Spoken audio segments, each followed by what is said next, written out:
अस्सलाम वालेकुम दोस्तों की हाल चाल तो दिन पे होता पंजाब टीवी मैं थोड़ा वीर मोहम्मद लतीफ़।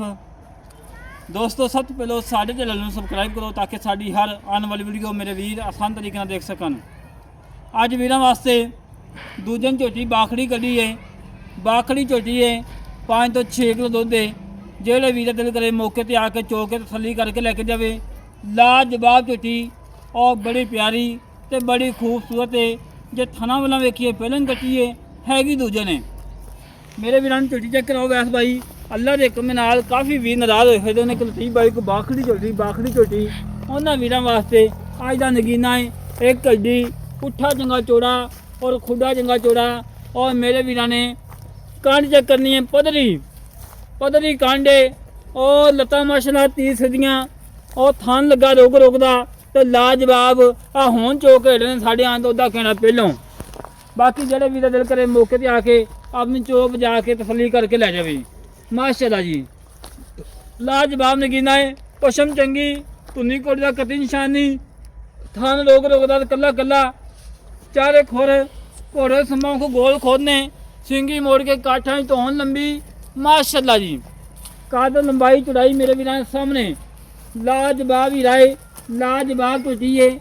अल्लाह के हुक्म नाल इवें नगीने इवें हीरे घट ही लभन दे अज वीरां वास्ते तोहफे कढ़े ने।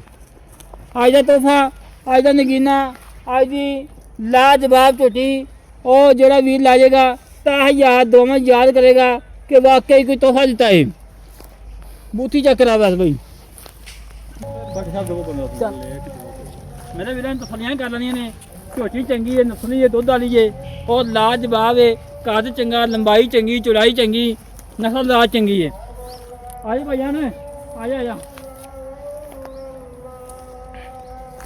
अस्सलाम वालेकुम जनाब। भाईजान की हाल है?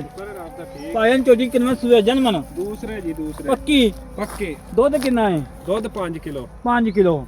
दो टाइम पहाड़े से मिलती कि टीके टूके दे? पहाड़े ते जी पहाड़े दे। हां जी ते लत्ता तो नहीं मारदी? नहीं जी जिवें मर्जी चोई हर गल दी गारंटी है। बाकी मेरे वीरां तसलियां कर लेनियां ने। अच्छा भाई हम पहाड़े से मिलती है? पहाड़े ते जी माड़ा हम पखमा के बहावा किवें चोंदे जी। हमारा रस्सा पड़ी है। माशाल्लाह जी माशाल्लाह कोई रस्सा नहीं पाया बिल्कुल खाली बांध खड़ी करवा रही है। बिल्कुल खाली बांध खड़ी है। तसलियां कर ला मेरे वीर ਇਹਨੂੰ ਦੋਸਤੋ ਕਹਿੰਦੇ ਨੇ ਕਿ ਸੀਲਤਾਂ ਤੇ ਸ਼ਰਾਫਤਾਂ ਉਹ ਅੱਲਾ ਦੇ ਕਮਾਈ ਮੈਂ ਨਗੀਨੇ ਇਵੇਂ ਦੇ ਹੀਰੇ ਨਹੀਂ ਲੱਭਦੇ। ਮਾਸ਼ਾਅੱਲਾ ਤਾਂ ਚੈੱਕ ਕਰ ਲਓ ਮੇਰੇ ਵੀਰ ਆ ਚੋਲ ਹੀ ਹੋਣੀ ਚਾਹੀਏ। माशाल्लाह जी माशाल्लाह 16 ने बिल्कुल इतनी सील है कि वंगा पाओ ना पाओ अगे थोड़े पट्ठे सिटो थले बह जाओ कोई परवाह को नहीं करवा। माशाल्लाह जी हुणे थाने ओके है जी ओके। अच्छा भाईजान गल करनी सच्ची खरी नवी होई कि नहीं? नवी भाईजान होई हैगा निकले आवे गब्बन अगले दिन नसीब किन्ने दिन हो गए ने? हो गया तकरीबन 1 महीना 15 के दिन 1.5 महीना हो गया। हाँ जी अगर रवे ना रवे मुकद्दर जान सी। हाँ जी अच्छा तो मेरा वीर ना जिवें प्यार ने गल्लां कीतियां जिवें प्यार नाल थान पास करवाए ने इवें प्यार वाला मुल्क करना है तो बस ना पर जान दे किसी वीर नूं बयाना मंगा ली बस। भाईजान जिवें दी असीलतां शराबतां मुੱਲ तक करन ਨੂੰ 3.5 ਲੱਖ ਕਰ ਲਈ 3.5 ਲੱਖ कर पर दी। ਆਪਾਂ 2,95,000 ਦੀ ਦੇ ਦਿਆਂਗੇ। 2,95,000 रुपया 295 रुपये। हाँ जी मेरे वीरां तसलियां कर लेनियां ने।